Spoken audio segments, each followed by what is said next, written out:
Today on What's Wrong with the World. Having to take care of matters after a relative dies is a dirty business. Don't believe me? Just check out these real-life stories. Thank you to the Reddit users for sharing their story.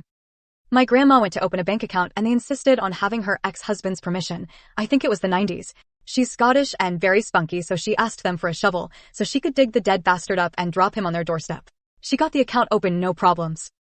A similar thing happened in the UK that made national news. An elderly lady had died and her daughter was looking after the estate.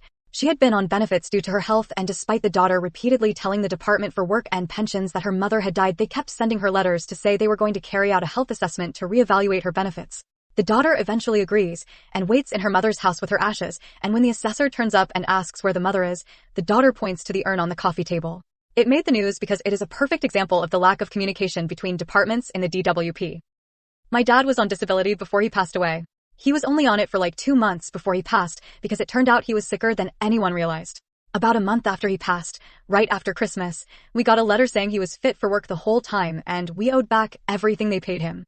My mom wrote, "I'm dead," across the paper they sent and faxed it back with a copy of his death certificate. Luckily, that's the last we heard from them. But yeah, he was real fit for work.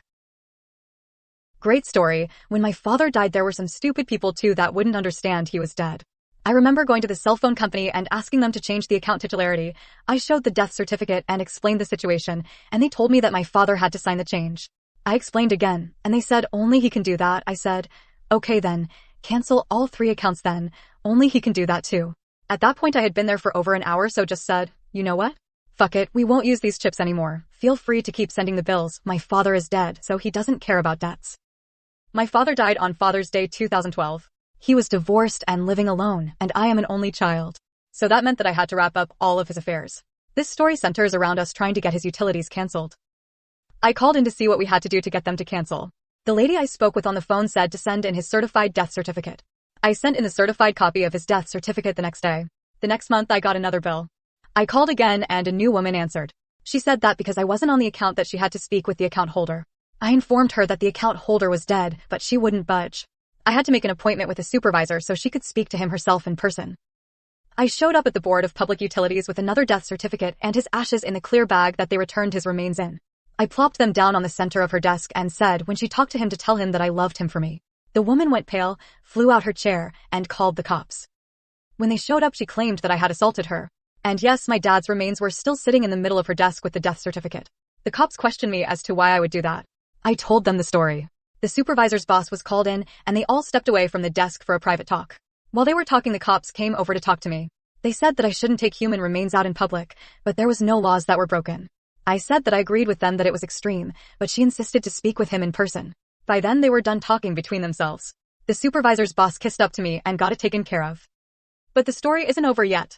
I had to call back a few days later to get utilities back to the house in my name.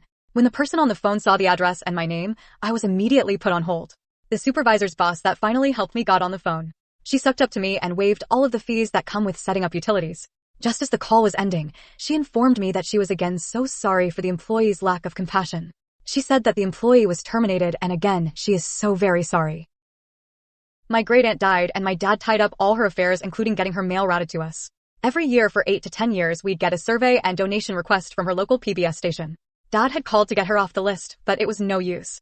He finally filled out the survey for her with responses such as, I do not have a favorite TV show because I am dead, etc. We never got mail from the station after that. Reminds me of the time a person from the hospital my grandfather was in before he died called my mom to ask my grandfather to pay his bills. My mom told her Gramps was dead and the lady said something about Gramps' credit being ruined if he didn't pay.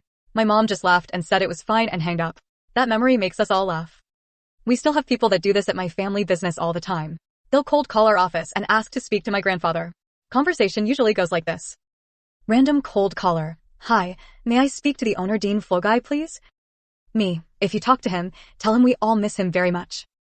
Cold caller. What? Me, Dean's been dead since 2011. Cold caller. Hangs up. Amusing and sad at the same time. I had something similar happen. My father racked up some debts on old credit cards. When he died, companies were coming out of the woodwork to get something of what may have been left. Turns out I had to pay to close his bank accounts as they were all overdrawn and his life insurance policy and private pension were canceled years ago. I had a gentleman at the door. He was polite at first. Explained why he was there and how much he had to collect from my father. I explained that he had passed away 2 months prior and that he left no will or probate. The chap then got a little angry, saying that he had to talk to my father or he'd arranged to have the police come by to search the property for him. I said that I could fetch him, but gave him the heads up, he'll give you the silent treatment. He's ignored me for weeks. I presented his casket full of ashes with his little engraving on top. The debt collector turned around, got in his van, and made a phone call. Left around 5 minutes later without saying goodbye. That's it for today's video. Share your thoughts in the comments section too. We're dying to read them. And do remember to subscribe for more and check out our cool merch in the description.